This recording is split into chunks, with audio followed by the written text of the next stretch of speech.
YSR Congress party కార్యకర్తలకు నమస్కారం. మీ అందరికీ తెలుసు, కార్యకర్తల్ని ఎవరు కాపాడుకుంటారో వాళ్ళే నాయకులు. వాళ్ళకే మీరు మద్దతు ఇవ్వాలి. 5 సంవత్సరాలుగా మిట్ట గోవిందరెడ్డి గారు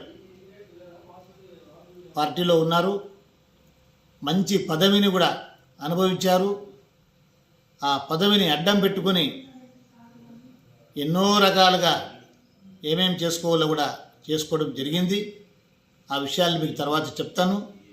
ఇక్కడ ఒక విషయం గుర్తుపెట్టుకోవాలి. మన ముఖ్యమైన కార్యకర్త గోపి చనిపోయినాడు శాంతినగర్లో. అదేవిధంగా కాశీపురం సత్యనారాయణ చనిపోయినాడు. అదేవిధంగా మల్కాపురం మంజు చనిపోయినాడు. అదేవిధంగా మన ఆదిగానపల్లి వెంకటి చనిపోయినాడు.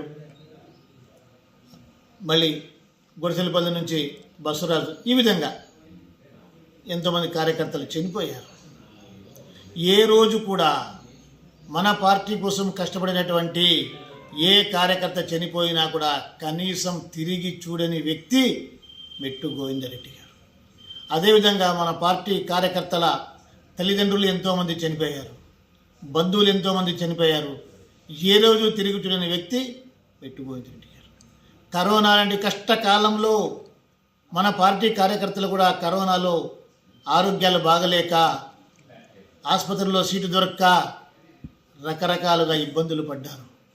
ఏ రోజు మెట్టు గోవిందరెడ్డి గారు పట్టించుకున్న పాపాన పోలేదు. ఎంతోమంది చనిపోయినారు, ఆయన రాలేదు, కనీసం నివాళి కూడా అర్పించలేదు. ఇలాంటి వ్యక్తుల్ని నమ్ముకొని మీరు ఈరోజు పోతారంటే రాబోయే రోజులలో మిమ్మల్ని ఎవరు చూసుకుంటారు? ఒక్కసారి ఆలోచన చేయండి. ఒక నాయకుడు మద్దతు పొందాలంటే ఆ నాయకుడికి అర్హత ఉండాలా. ఏమి అర్హత అంటే నమ్మిన వాళ్ళని కాపాడగలిగే శక్తి ఉండాలా, కాపాడగనే మనసు ఉండాలా. మెట్టు గోవిందరెడ్డి గారికి కార్యకర్తల్ని కాపాడుకునే మనసు లేదు, కాపాడుకునే శక్తి లేదు.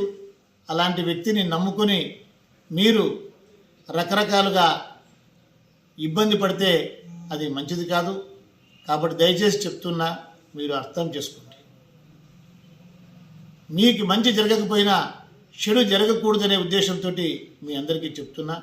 మెట్టు గోవిందరెడ్డి ఏ రోజు కూడా కార్యకర్తల్ని కాపాడుకునే వ్యక్తి ఎంత మాత్రం కాదు. 5 సంవత్సరాలుగా ఏ కార్యకర్తని చనిపోయినా కూడా పరామర్శించలేదు, ఆ కుటుంబాలకి సహాయం కూడా చెయ్యలేదు, రాబోయే రోజుల్లో కూడా చెయ్యడు కూడా. కాబట్టి చెప్తున్నా, మీరు ఎక్కడ ఉన్నా కూడా రామచంద్రారెడ్డి మీకు అండగా ఉంటాడు. ఏ రోజు ఏ అవసరం వచ్చినా కూడా భేషజాలకు పోవద్దు, పట్టుదలకు పోవద్దు, రోషానికి పోవద్దు. రామచంద్రారెడ్డి మీ అన్న, మీ తమ్ముడు. ఎప్పుడు ఏ అవసరం ఉన్నా నాకు ఫోన్ చేయండి, నా దగ్గరికి రండి. ఏ పని అయినా కూడా ధైర్యంగా నిలబడి మీకు పని చేసి పెట్టి మిమ్మల్ని కాపాడుకునే ఒక బాధ్యత నేను తీసుకుంటున్నాను అని చెప్పి ఈరోజు మీకు మాట ఇస్తున్నాను. సరైన వాళ్ళనే నమ్మండి, చేత అయ్యే వాళ్ళనే నమ్మండి, సహాయం చేయగలిగిన వాళ్ళనే నమ్మండి. అంతేకాని అసమర్థుల్ని, చేతకాని వాళ్ళని, సహాయం చేయని వాళ్ళని దయచేసి నమ్మవద్దని చెప్తున్నాను.